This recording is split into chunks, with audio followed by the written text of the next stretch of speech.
Olá, meus amores. Hoje eu estou aqui com minha convidada especial, a Jéssica.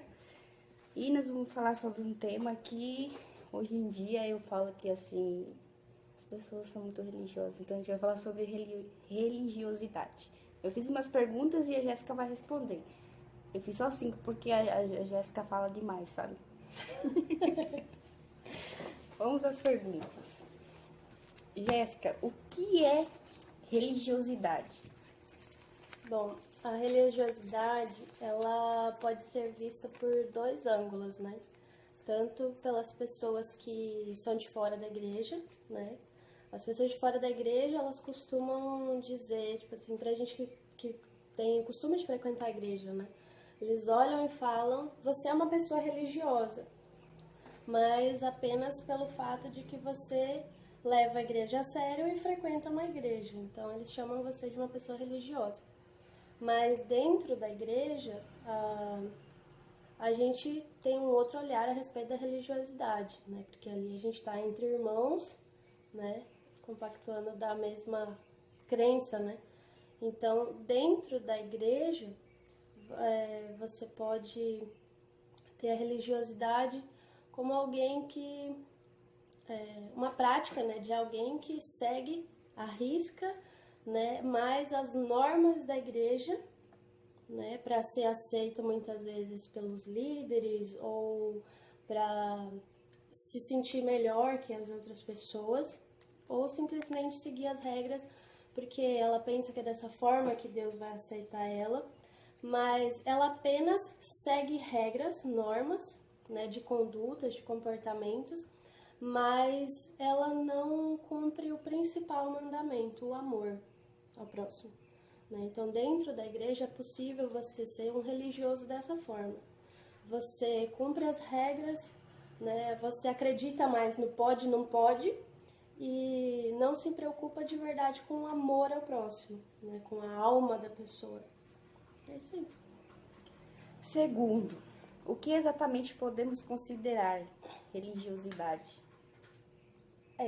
Dentro da igreja a gente pode considerar isso, né? A religiosidade é você focar, é o que eu acredito, né? Você focar muito só no comportamento, vamos por assim, né? Porque as pessoas, elas olham muito para o comportamento. Elas se preocupam. São as pessoas que, não que você não tenha que se preocupar com isso, não é isso que eu quero falar de maneira alguma. A gente tem que se preocupar sim com a nossa maneira de ser, né? Nós temos que dar bom exemplo sim, né? A Bíblia fala que nós não podemos ser um motivo para alguém pecar, né? Quando você não se comporta bem, você vai ser, vamos dizer assim, uma pedra de tropeço para alguém que está praticando o pecado da maledicência. Aquela pessoa vai sair falando mal de você por causa da sua conduta, que você tem plena consciência que você está praticando. Mas tem pessoas que elas se preocupam apenas com isso, com a roupa que você está usando, com o cabelo que você está usando, se você está ou não usando maquiagem, se você está faltando culto, se você está frequentando culto, quantas vezes você lê a Bíblia por dia, quantas horas você ora por dia, quantas vezes por semana você jejua, né? A pessoa, ela se preocupa só com o comportamento mesmo.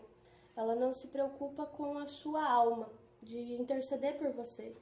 Porque na religiosidade a gente acaba julgando, né? Você acaba condenando uma pessoa que às vezes está errando, né? E eu acho que não é isso que o Senhor quer para nós, porque quem tem que controlar a nossa vida mesmo é o Espírito Santo. Então, quem conduz as nossas atitudes, tem que conduzir as nossas atitudes é o Espírito Santo.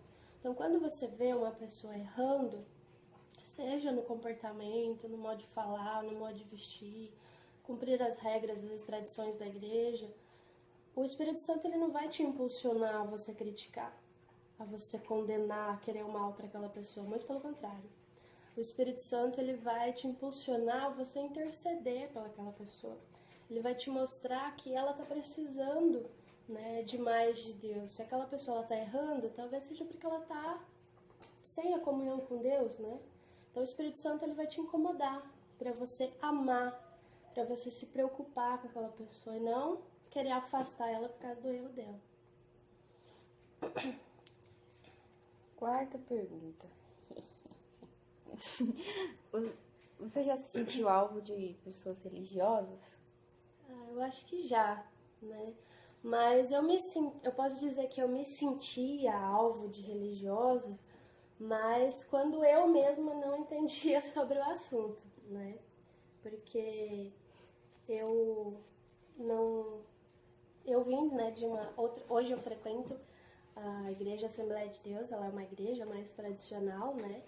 Porque é uma igreja antiga, né? Ela tem uma tradição, e eu vim de uma igreja que era mais nova, não tinha tradição em alguns costumes, mas pregava a Bíblia, Espírito Santo, né? A palavra do Senhor.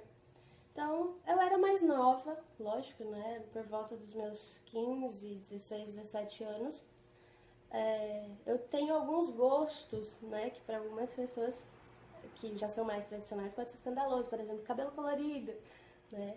Então, só que nessa época, se eu fosse ler a Bíblia, eu ia procurar um versículo que me desse permissão para fazer isso. Então, quando eu via alguém me condenando, às vezes, por causa do cabelo colorido, ou porque gosta de dança, gosta de músicas agitadas, gosta de teatro, gosta de usar calça, alguma coisa assim, eu me revoltava, né? Porque, no fundo, o que eu mais queria era fazer a minha vontade. Então, somente fazer a minha vontade, né? Então, eu achava que as pessoas que queriam não queriam que eu fizesse isso, me aconselhavam a não fazer isso, eu achava que eles eram religiosos. Mas, com o tempo, né, estudando a palavra, buscando, né, a orientação do Espírito Santo, você descobre que o Espírito Santo ele não permite você fazer o que você quer. A Bíblia é clara em dizer, né, principalmente nas cartas de Paulo, né, ele fala que a gente não pode fazer o que você quer. Ser um cristão verdadeiro, você não faz o que você quer. Você não cumpre a sua vontade, você nega a sua vontade. Você nega a sua vontade. Fica quieto, cachorro circunciso aí! Você nega a sua vontade por amor a Deus e para evitar que outras pessoas pequem, né? Então, nessa época eu me sentia alvo de religioso. Mas hoje eu entendo, né? Hoje eu tenho outra mentalidade a respeito disso. Hoje eu prezo muito mais pelo negar a minha vontade, justamente para evitar esse conflito, né, de tradições, porque isso não edifica, isso não traz nada de bom para mim. Mas era nessa época mesmo, hein? Hoje eu não considero eles religiosos. Ela respondeu minha quinta pergunta. Hoje eu não considero as pessoas religiosas, porque algumas pessoas, elas foram ensinadas dessa maneira, né? Então, não tem como falar que ela é uma pessoa religiosa, porque às vezes é aquilo que ela acredita, né? Às vezes o pastor que ganhou ela para Jesus ensinou ela dessa maneira. Então, não tem como eu condenar se é aquilo que ela acredita, né? Então, não chamo mais essas pessoas de religiosas. Hoje, assim, eu vejo, assim, principalmente jovens, quando uma pessoa mais velha critica, ele sempre fala assim, muito religioso.